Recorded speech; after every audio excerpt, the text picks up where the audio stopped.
Hello hi welcome नमस्ते। मेरा नाम ऋतिक और आज हम फिर से बात करने वाले हैं एक और इंटरेस्टिंग कंसेप्ट के ऊपर। तो ये वीडियो उन बच्चों के लिए मोस्ट इंपोर्टेंट होने वाली है जिनके पास सेमेस्टर 2 में सब्जेक्ट है बेसिक स्टैटिस्टिक्स फॉर इकोनॉमिक्स। तो चलिए शुरू करते हैं आज की वीडियो, जहां पे हम बात करेंगे फिर से पेपर डिस्कशन के बारे में। कुछ इंपॉर्टेंट क्वेश्चंस और बाकी हैं अभी इस कंप्लीट पेपर के, तो वो डिस्कस करते हैं। और इस कंप्लीट सीरीज के नोट्स ही बन चुके हैं। जिन बच्चों को नोट्स परचेज करने हैं नंबर पे जाए 9667836336 यहाँ पे जाके व्हाट्सएप करके नोट्स ले सकते हैं। अब आते हैं आज के कंसेप्ट के ऊपर। तो जो आज का जो हमारा कंसेप्ट है वो है एक और क्वेश्चन। तो क्वेश्चन में क्या लिखा हुआ है, for two events A and B. A और बी यहाँ पे हमारे पास क्या है, दो इवेंट्स हैं जो इसमें पी ए की प्रोबेबिलिटी में दे रखी है, यानी कि ए की प्रोबेबिलिटी में कितनी दे रखी है 0.4 और बी की प्रोबेबिलिटी में दे रखी है 0.2। ठीक है, तो ये होगी ए की प्रोबेबिलिटी, बी की प्रोबेबिलिटी, और हमें दे रखा है A intersection B. A intersection B है हमारा 0.1। ध्यान रखना ये सवाल 4 नंबर का है, ये वाला क्वेश्चन 4 नंबर का है 2 + 2, और जो नीचे वाला क्वेश्चन है वो 6 नंबर का है। ये क्वेश्चन सेकंड वाला क्वेश्चन काफी इंपॉर्टेंट होगा जो बेस थ्योरम के ऊपर बेस्ड है। तो पी इंटरसेक्शन भी 0.1 है। हमें निकालना क्या क्या है, एक तो हमें निकालना है पी बी बाई ए, और हमें निकालना है, हमें प्रूफ करना है कि ए और बी क्या है इंडिपेंडेंट, मतलब शो करना है कि ए और बी इंडिपेंडेंट है या नहीं है। तो ये देखते हैं हम। तो सुनो, पहले हमें क्या निकालना है, पी बी बाई ए। अब पी बी बाई ए जो क्वेश्चन है वो है कंडीशनल प्रोबेबिलिटी का। किसका क्वेश्चन है ये, कंडीशनल प्रोबेबिलिटी का। क्योंकि इसमें क्या पूछा है, ए इवेंट के होने की प्रोबेबिलिटी क्या होती है जब बी हो चुका है, मतलब इस इवेंट के होने की प्रोबेबिलिटी क्या होगी जब ये वाला इवेंट हो चुका है। ये हमारा कंडीशनल वाला क्वेश्चन। तो ऊपर क्या आता है, ऊपर आता है हमारा इन दोनों का इंटरसेक्शन, नीचे आता है हमारा वो वाला इवेंट जो हो चुका है। तो कौन सा इवेंट हो चुका है, हमारा हो चुका है ए वाला इवेंट, यानी कि ये वाला इवेंट जो हो चुका है। तो इसकी प्रोबेबिलिटी क्या होगी, देखो जो ए इंटरसेक्शन बी का आंसर होता है वही आंसर क्या होता है बी इंटरसेक्शन ए का भी होता है। तो हमें दे रखी थी ए इंटरसेक्शन बी की प्रोबेबिलिटी 0.1, तो वही होगी इसकी भी 0.1। पी ए कितना है, पी ए 0.4। और अगर पॉइंट के बाद नंबर ऑफ डिजिट सेम होते हैं तो पॉइंट से पॉइंट क्या होते हैं, कैंसिल हो जाते हैं। पॉइंट के बाद यहाँ भी नंबर डिजिट एक ही है, यहाँ भी क्या है एक ही है, तो पॉइंट से पॉइंट कट गया, 1/4 हमारा आंसर है। तो ये हो गया हमारा आंसर 1/4। तो यहां तक उम्मीद है किसी को किसी प्रकार का डाउट नहीं होगा। अब आते हैं अपने अगले क्वेश्चन के ऊपर, सेकंड पार्ट के ऊपर। सॉरी सेकंड पार्ट नहीं, इसका सेकंड पार्ट। उसने बोला है कि क्या ए और बी इंडिपेंडेंट इवेंट है या नहीं है। तो आप लोगों को पता होना चाहिए कि इंडिपेंडेंट इवेंट के केस में अगर मैं ए इंटरसेक्शन बी की प्रोबेबिलिटी की बात करूं तो बराबर होता है पी ए इंटू में पी बी के। ये चीज ध्यान रखना कि ए इंटरसेक्शन बी बराबर आएगा P A into P B के in case of independent event, ये बराबर होता है। तो अब पी ए इंटरसेक्शन बी कितना हमारे पास दे रखा है 0.1, और पी ए कितना है, पी ए है हमारे पास कितना 0.4 और पी बी है हमारे पास कितना, पी बी है पी बी 0.2। अगर मैं दोनों को सोल्व करूं तो मेरा आंसर आएगा 0.08 है ना, 0.08 ही आएगा ना। हाँ ठीक है, 0.08 हमारा क्या बनेगा, आंसर बनेगा। तो क्या ये 0.1 के बराबर होता है, बिल्कुल नहीं होता, क्योंकि पी इंटरसेक्शन में कितना है 0.1, ये बराबर नहीं होते। इसका मतलब क्या है कि ये जो इवेंट है ए और बी इंडिपेंडेंट इवेंट नहीं है। तो given events are not independent event. अब आते हैं इस वीडियो के सबसे इंपॉर्टेंट क्वेश्चन की, यानी कि बेस थ्योरम का सवाल, जो ज्यादातर अगर किसी सिलेबस का पार्ट बनता है तो उसके एग्जाम में जरूर देखने को मिलता है। ये ध्यान रखना, क्योंकि सवाल ऐसा है अगर ये बीसीए में है तो बीसीए में आएगा। किसी भी सिलेबस में अगर हमारा बेस थ्योरम सिलेबस का पार्ट बनता है तो पूरे चांस होते हैं कि उसके क्वेश्चन पेपर में वो क्वेश्चन देखने को जरूर मिलेगा। और क्वेश्चन भी काफी अच्छा आया हुआ है, क्वेश्चन भी कोई नकली क्वेश्चन नहीं है। तो क्या लिखा हुआ है, the content of earn first second third fourth, यानी कि 4 तरह के घड़े हैं हमारे पास, उनमें कुछ कंटेंट लिखे हैं, मतलब कुछ चीजें हैं वो समझते हैं। फर्स्ट में है एक white ball, 2 black ball, 3 red ball. Second में है एक व्हाइट बॉल, एक ब्लैक बॉल, एक रेड बॉल। थर्ड में है 3 white ball, 2 black ball, 5 red ball. और फोर्थ में है 4 व्हाइट, 5 ब्लैक, 3 रेड बॉल। तो ये हमारे पास क्या है, 4 घड़े थे, चारों में क्या लिखे हैं, आंसर वो जो लिखे हैं मतलब कौन कौन सी चीजें हैं। अब ऐसे मेरा क्वेश्चन भी था, जब मैंने आपको बेस थ्योरम कंसेप्ट समझाया, मैंने आपको ये बात समझाई थी कि हमारे पास कुछ बैग होंगे, बैग में कुछ बॉल डाल रखी होगी, 2 बॉल 3, ये फर्स्ट बैग में 2 लाल बॉल है, 3 काली बॉल है, सेकंड बैग में 3 बॉल है, और हम बिना किसी बैग को देखे एक बॉल निकाल लेंगे और वो बॉल का कलर बता देगा कि बॉल इस कलर की है। हमें ये बताना है कि वो बैग फर्स्ट में चाहिए इसकी प्रोबेबिलिटी क्या है, या फिर ये भी पूछ सकता है कि वो बैग सेकंड में चाहिए इस बात की प्रोबेबिलिटी क्या है। तो इसी को हम क्या बोलते हैं, बेस थ्योरम। तो यहाँ पे भी उसने वही सेम काम किया। उसने बोला है one earn is chosen at random, हमने रैंडमली एक घड़ा चूज कर लिया बिना देखे, आंख मीच के 4 घड़े में से एक घड़ा चूज कर लिया। And 2 balls drawn from it, और 2 बॉल निकाली है वहां से। They happen to be white and red, और वो कौन सी है, वो व्हाइट और रेड है। तो तू ये बता what is the probability that they come from second, और मैं आपको ये समझाया था कि जिस चीज का वो पूछे ना कि वो उस चीज में से आई है, अब उसी को इवन इवेंट मान लिया करो, मैं इसको इवन मान लूंगा। अब इवन इवेंट क्या हो जाएगा, हाँ भाई हाँ, मैं उसके पास एग्री कर जाऊंगा कि ball ball comes from urn second. जो बॉल आई है वो कहां से आई है, अन सेकेंड में से आई है ना। अब ई टू इवेंट क्या हो जाएगा, बाकी बचे हुए पार्ट, यानी कि बॉल जो है जरूर है ना कि अन सेकेंड में से आई, balls comes from urn first, इसमें से भी आ सकती है। ई थ्री इवेंट क्या हो सकता है कि बॉल कहां से आएगी, अन सेकेंड में से आ सकती है, नहीं सेकेंड तो ले चुका हूं मैं, ball come from urn third. और जो E4 है ये हमारा क्या बनेगा, ball comes from urn four. यानी कि चार तरह के घड़े थे, चार तरह के घड़े की हम बात कर चुके हैं, E1 E2 E3 E4 मान लिया है। सबसे पहला काम होता है इसकी प्रोबेबिलिटी को डिस्ट्रीब्यूट करना, यानी कि मेरे को निकालना होगा P1। अब P1 कितना होगा, अरे भाई चार मेरे पास घड़े हैं, चारों में से मैं एक को चूज करूंगा, इसकी प्रोबेबिलिटी क्या होगी 1/4, सबकी 1/4 होगी, तो इसकी 1/4। E2 को चूज करूंगा, इसकी भी 1/4, E3 को चूज करूंगा, इसकी भी 1/4, और E4 की चूज करूंगा। क्योंकि ये क्वेश्चन है ना 12th लेवल तक तो काफी छोटा आता है अगर हम बात करूं तो, क्योंकि वहां तक पता है क्या आता है ये क्वेश्चन कि 2 या 3 थैले दे देगा और उसके ऊपर क्वेश्चन बना देगा, लेकिन 4-4 बैक वाला क्वेश्चन काफी रेयर केस दिखा जाता है कि, और वो भी 2-2 बॉल निकल पाएगा वहां से, तो काफी रेयर केस क्वेश्चन होता है। तो PE4 क्या हो गया 1/4 पर, आप तो कॉलेज में हो इसलिए क्वेश्चन काफी लेंथी बना के दे रखा है उसने 6 नंबर के अंदर। तो ये हमारे पास क्या है 1/4 हमने प्रोबेबिलिटी मान ली। अब हम लिखेंगे गिवन इवेंट, जो में गिवन है, और गिवन क्या था कि जो बॉल आई है वो व्हाइट और रेड आई है। तो लेट कोई भी इवेंट मान लो, मैं W ही मान लेता हूं क्योंकि व्हाइट बॉल भी आई है। Let W be the event white and red ball is drawn, कि जो बॉल निकाली है वो व्हाइट और रेड है। अब क्या करना है वो समझते हैं। अब हमें निकालना होगा PW/E1, यानी कि W की प्रोबेबिलिटी जब E1 हुआ था। अब इस चीज को थोड़ा ध्यान से निकालना, पहले पढ़ो इस चीज को, पढ़ते कैसे हैं। PW/E1, W/E1 मतलब क्या है कि W के होने की प्रोबेबिलिटी, यानी कि व्हाइट और रेड बॉल निकालने की प्रोबेबिलिटी जब इवन इवेंट हुआ था। और इवन इवेंट में क्या हुआ था, हमने दूसरा वाला जो झोला था वो चेक किया था, दूसरे वाला घड़ा हमने उठाया था। अब दूसरे वाले घड़े में ध्यान समझना, दूसरे वाला घड़ा ये फर्स्ट है ये सेकंड है। दूसरे वाले घड़े में अब देखो हमें क्या निकालनी है, एक व्हाइट बॉल एक रेड बॉल। अब वहां पे 2 व्हाइट है तो 2 व्हाइट कितने में से आएगा, अब जो व्हाइट आएगी वो आएगी 2 में से 1, है ना। एक व्हाइट बॉल निकाल ली और उसमें एक ही रेड बॉल है तो रेड बॉल आएगी 1 में से 1। और टोटल बॉल कितनी ऐसे में 2 और 1 3 और 1 4 बॉल है टोटल मिला के, यानी कि 4 में से कितनी बॉल आई होगी, 4 में से बॉल आई होगी हमारी यहाँ पे, 4 में से बॉल कितनी आएगी, 4 में से बॉल आएगी यहाँ पे 2 बॉल आई तो आएगी, हाँ 4 बॉल है 2 बॉल आएगी, ठीक है। तो 4C2। अब ऐसे ही PW/E2, इसका मतलब क्या है वो समझ लेते हैं। W/2 का मतलब क्या है कि फिर से भाई व्हाइट और रेड बॉल ड्रॉ करी है जब E2 इवेंट हुआ है, और E2 में हमने बैक फर्स्ट चूज किया था, मतलब अर्न फर्स्ट चूज किया था, तो वो ये रहा घड़ा पहला चूज किया हमने। तो पहले घड़े में से बॉल निकाल लेंगे, तो एक व्हाइट निकालनी है। अब व्हाइट बॉल एक ही है तो एक में से एक व्हाइट बॉल आ गई, ठीक है। और एक हमें लाल बॉल निकालनी है, लाल बॉल है 3 तो 3 में से एक लाल बॉल आएगी, ठीक है भाई बहुत बढ़िया, कोई दिक्कत नहीं है। अब हमें टोटल मिला के जो बॉल चूज करी है वो करी है 3 और 2 5 6 बॉल टोटल मिला के, और 6 में से हमने 2 बॉल निकाल ली है, 6C2 ये हो गया। फिर निकालेंगे हम PW/E3। अब W/E3 का मतलब क्या है, फिर से भाई व्हाइट और रेड बॉल निकाल ली है, पर अब की बार कौन से घड़े में से निकाल ली है, E3 में कौन सा घड़ा था, तीसरा ही घड़ा था भाई, तीसरे घड़े में से निकाल ली है, तीसरा घड़ा ये रहा हमारा। अब 3 व्हाइट में से एक बॉल आ गई, ठीक है। फिर हमने क्या निकालना है यहाँ पे, 3 व्हाइट में से एक बॉल निकाल ली है, एक हमें निकाले लाल बॉल, लाल बॉल आएगी 5 में से, तो 5 में से एक लाल बॉल निकाल ली। टोटल में बॉल है हमारी 5 और 2 7, 7 और 3 10, 10 में से 2 बॉल आई है।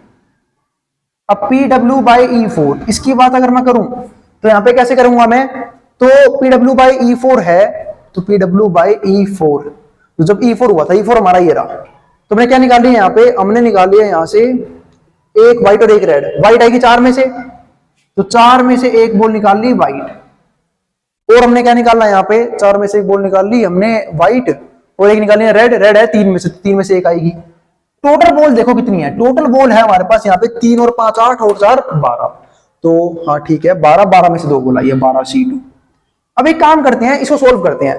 कॉम्बिनेशन सोल्व करना मैंने आपको भी समझाया था थोड़ी देर पहले, मैं दोबारा समझा देता हूं कि जो एनसीआर होता है ना, एनसीआर, इसका फॉर्मूला होता है n factorial n minus R factorial और r फैक्टोरियल। और ध्यान रखना हम लोग प्रोबेबिलिटी केस में कॉम्बिनेशन को ही यूज करते हैं। अब अगर मैं यहां पे निकाल लूं तो 2c1 सोल्व करना है, 2c1 साइड में सोल्व कर लेते हैं, साइड में कोई रफ से करते हैं 2c1। तो 2c1 सोल्व कैसे होगा, ये सोल्व होगा हमारा 2 फैक्टोरियल, 2 में से बन गया 1 फैक्टोरियल और 1 फैक्टोरियल, तो इसका आंसर कितना आएगा, 2 ही आएगा। तो इसका आंसर कितना आ गया, 2। 1c1 का आंसर वही होता है, ये चीज ध्यान रखना। कैसे होता है मैं समझा देता हूं। 1c1 सोल्व कैसे होगा, ऊपर आएगा 1 फैक्टोरियल, नीचे आएगा 1 में से बन गया 0 फैक्टोरियल और ये आएगा हमारा 1 फैक्टोरियल, ये वाला, ठीक है। क्योंकि भाई एनसीआर का फॉर्मूला क्या होता है, ऊपर तो रहेगा n फैक्टोरियल, n की जगह n आ गया, फिर n माइनस आर, तो 1 में से बन गया 0 हो जाएगा और ये वाला भी 1 भी आएगा 1 फैक्टोरियल। तो बात ये इसका आंसर 1 कैसे आएगा, क्योंकि 0 फैक्टोरियल है भाई, 0 फैक्टोरियल ही ध्यान रखना 1 होती है, और जब 1 होती है तो 1 से 1 इंटू 1 1 हो जाएगा, ऊपर भी 1 है, 1 आंसर आएगा यहाँ पे। तो ये हो गया हमारा 2 इंटू 1। और अगर 4c2 की बात करूं तो 4c2 का मतलब होता है सोल्व करने में 4 फैक्टोरियल, नीचे आएगा 4 में से 2 फैक्टोरियल और 2 फैक्टोरियल। 4 को लिख दूं 4 इंटू 3 इंटू 2 फैक्टोरियल, क्योंकि फैक्टोरियल को सोल्व करने का मतलब क्या होता है कि उसको 1 तक मल्टीप्लाई कर सकते हैं। और ये मैं डिस्कस कर चुका हूं, अभी एक क्वेश्चन मैंने वो करवाया था प्रीवियस वीडियो में फैक्टोरियल का, जहां मैंने डिस्कस किया था इस वाले बात को। और नीचे क्या है हमारा 2 फैक्टोरियल 2 बार है, इसे मैंने 2 तक छोड़ दिया कि किससे कट जाए। अब 2 फैक्टोरियल का मतलब क्या है, 2 गुणा में 1, 2 से 4 गया 2 पे, 3 दूनी 6 आंसर आया है। 4c2 का आंसर कितना आया है, 6। तो ये हो गया हमारा 6, तो ये बन गया हमारा 2/6 1/3, तो ये हमारा बन गया 1/3। उसको सोल्व करूंगा, देखो 1c1 सोल्व कर चुका हूं, 1 ही आंसर आएगा। 3c1 आपको बता रहा हूं इसका आंसर 3 आएगा, फिर भी निकाल के दिखाता हूं।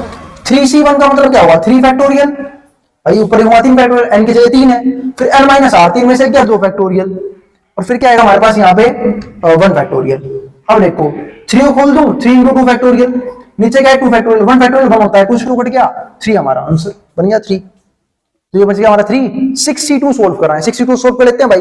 तो 6c2 का मतलब क्या है, एनसीआर, n की जगह 6 है तो वहां पे क्या आएगा n फैक्टोरियल, यानी कि 6 फैक्टोरियल। फिर आएगा हमारा 6 में 2 गए 4 फैक्टोरियल, तो क्या लिखूंगा 4 फैक्टोरियल, और फिर नीचे क्या है 2, तो 2 फैक्टोरियल। अब 6 खोल लूं, 6 इंटू 5 इंटू 4 फैक्टोरियल, नीचे है 4 फैक्टोरियल और हमारे पास क्या है 2 फैक्टोरियल। 4 खत्म, 2 के बारे में आएगा 3 पे 5 दिया 15, 15 हमारा आंसर है। तो ये बन गया हमारा कितना 15, तो ये बन गया हमारा 3/15 1/5। अब सोल्व करते हैं किसको, 1 2 3 4 सोल्व कर रखे ना मैंने यहाँ पे। अब करते हैं तीसरा सोल्व, इसको मिटा रहा हूं मैं, इसको मिटा दिया मैंने। अब करते हैं इसको सोल्व। अब देखो 3c1 है, 3c1 का आंसर यहाँ पे क्या आया था 3 आया था, यहाँ पे क्या आएगा 3 आएगा। 5c1 का आंसर 5 ही आएगा, सोल्व कर लेना बेशक। देखो जब भी नीचे बनना ऊपर जो आंसर हो, मतलब r की जगह 1 हो तो जो यहाँ पे वही नंबर आ जाता है, ठीक है। 10c2 सोल्व कर लो, तो 10 फैक्टोरियल, 10 में से 2 गया 2 फैक्टोरियल, 10 में से 2 गया 8 फैक्टोरियल। तो 10 को सोल्व करूं, 10 इंटू 9 इंटू 8 फैक्टोरियल, नीचे है 2 फैक्टोरियल और 8 फैक्टोरियल, 8 से 8 कट गया, 2 फैक्टोरियल होता है 2, 2 10 गया 5 पे, 9 पंजे 45, 45 हो गया ये। 5 से 45 गया कितने पे जाएगा 15 पे, है सॉरी 9 पे, सॉरी 5 9 45, 3 से 9 गया कितने पे 3 पे, तो ये बन गया हमारा 1/3, तो ये आ गया 1/3। और भाई अब ये रहेगा लास्ट 4c1 का आंसर 4, 3c1 का आंसर 3, 12c2 सोल्व करना है। 12c2 का आंसर क्या आएगा, तो यहाँ पे आएगा 12 फैक्टोरियल, फिर 12 में से 2 गया 10 फैक्टोरियल और 2 फैक्टोरियल। 12 को खोल दूंगा 12 इंटू 11 और इंटू में 10 फैक्टोरियल, और नीचे 10 बिल्कुल तैयार बैठा है कटने के लिए, और 2 इंटू 1 2 हो जाएगा। 10 से 10 खत्म हो गया, 2 से 12 गया 6 पे, तो क्या बन गया हमारा 6 इंटू में 11, 3 से 6 गया 2 पे, 2 से 4 गया 2 पे, ये बना हमारा 2/11। तो ये मैंने कर लिया भाई चारों को सोल्व। अब बनता है सबसे इंपॉर्टेंट चीज, वो होता है हमारा फॉर्मूला। अब मैं सारी इन कैलकुलेशंस को मिटा रहा हूं, तो उम्मीद है यहां तक क्लियर होगा। 1/3 1/5 1/3 2/11 ये आ गया हमारा। अब बनता है हमारा सबसे इंपॉर्टेंट फॉर्मूला। फॉर्मूला जो होता है ना, बेस लोगों को बनाना सिखा रहा हूं, वो हमेशा से बनता है। इसको उल्टा कर लो, कहां गया वो दूसरी, अब इसको उल्टा कर लो, E/W हमें निकालना है, क्योंकि हमें ये तो निकालना था। ध्यान से पढ़ो क्या लिखा हुआ है, E1 की प्रोबेबिलिटी। E1 क्या था हमारा कि भाई जो बॉल निकाल ली है वो 1 सेकंड में से निकाली है, इसी की प्रोबेबिलिटी में निकालनी थी जब W हुआ था। और W क्या था हमारा, जब व्हाइट और रेड बॉल निकाल ली गई थी, है ना, ये तो हमें निकालना था। इसका फॉर्मूला कैसे बनेगा, अब बहुत ही फॉर्मूला बनाना, PE1 मल्टीप्लाई में PW/E1। और अब नीचे क्या करोगे, नीचे पहले सेम टू सेम ये उतार लो, PE1 मल्टीप्लाई में PW/E1, फिर जहां जहां E1 है वहां पे E2 कर लो, PE2 मल्टीप्लाई में PW by E2, W by E2। फिर बीच में प्लस लगा के जहां जहां E2 है वहां पे E3 कर लो, PE3 मल्टीप्लाई में PW बाई E3। फिर जहां जहां E3 है वहां पे E4 कर लो, PE4 मल्टीप्लाई में PW बाई E4। तो ये हमारा था बेसिक सा फॉर्मूला, है ना। अब सॉल्व करना है मुझे इसे, तो PE1 कितना होगा पहले वो समझते हैं। तो PE1 है हमारा ये रहा 1/4, बहुत बढ़िया, 1/4 मल्टीप्लाई में PW बाई E1 कितना हो जाएगा हमारा, W बाई E1 हो जाएगा हमारा ये रहा 1/3। तो ये आ गया, इसी में नीचे भी आएगा एक बार, तो 1/4 इंटू में 1/3 बीच में प्लस। अब PE2 है, PE2 है हमारा 1/4, ये तो फिक्स ही रहेगा 1/4, और PW बाई E2 वो है हमारा W बाई E2 ये रहा 1/5, और फिर प्लस में PE3 तो हमारा वही है 1/4, और PW by E3, W by E3 हमने निकाला था, हमने एक चीज निकाल रखी है, W बाई E3 हमारा 1/3 है, ठीक है। और PE4 है 1/4, और PW बाई E4 ने ये निकाल रखा है ना, W बाई E4 है, फॉर्मूले के हिसाब से कहा गया फॉर्मूला हो रहा W बाई E4, और वो कितना हमारा 2/11। और उम्मीद है आपको नीचे का दिख रहा होगा, मैं एक बार देख लेता हूँ नीचे दिख रहा है नहीं दिख रहा, ठीक है। आप उतने पहले यहाँ तक का समझ लो, मैं देख लेता हूँ, तो कौन नहीं होगा तो नीचे कर दूंगा ताकि वो नीचे सेट किया जा सके।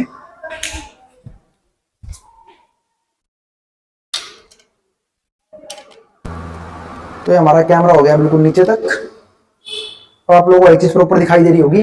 अब यहाँ पे अब इसको सोल्व करते हैं, और सोल्व करना भी इसे, तो ऊपर तो आ गया 1/12, यहाँ तक तो कोई दिक्कत नहीं है ऊपर, क्योंकि 1 से कर दूंगा 1 हो जाएगा, 4 into 3 12 हो गया। अब यहाँ देखो नीचे क्या बचा है, 1/12 हो जाएगा, ये वाला हो जाएगा 1/20, ये हो गया हमारा फिर से 1/12, और ये हो गया हमारा 2 से 4 काट लो 2 पे 1/22, 1/22। अब दिक्कत पता है क्या है, इन सबका मुझे लेना पड़ेगा एलसीएम, तो ऊपर तो 1/12 फिक्स है, नीचे लेंगे एलसीएम। नीचे एलसीएम में क्या आएगा, 12 और 12 का 12 आएगा, 12, 20 और 22 का एलसीएम लेना है। 12 और 20 का एलसीएम कितना होगा, 60 हो जाएगा, हाँ 60 हो गया। तो सिर्फ फोकस करते हैं 60 और 22 पे, या फिर एक काम करते हैं पूरे का ही ले लेता हूं। तो एलसीएम के लिए स्पेस कहां ढूंढूं, ये रहा 12, 20 और 22। भाई 2 बार 12 मत लिख लेना, एक ही फैक्टर रहेगा, तो ठीक है। 212 काटा 6 पे, 20 10 पे 22 आएगा 11 पे।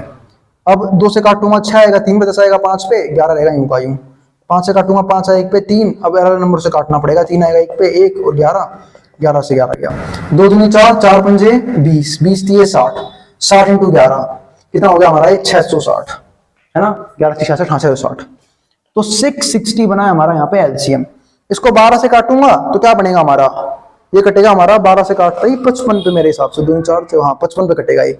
12 से डिवाइड करना कैलकुलेटर होगा तुम्हारे पास, 55 पे कटेगा ये भी दिख रहा है ना। 12 5 60, 6 बचेगा, फिर 12 5 60 55, 55 कम 55 ऊपर आ गया 55, बीच में प्लस। इसको 20 से काटूंगा, 0 से 0 कट गई, 33 आएगा, 33 आ जाएगा ऊपर, ठीक है भाई। बीच में प्लस, 12 से काटूंगा फिर से कितना आएगा 55, 55 कम 55 हो जाएगा, और फिर मैं इसको 22 से काटूंगा 30 पे, 30 ऊपर चला जाएगा। अब ये हो गया हमारा।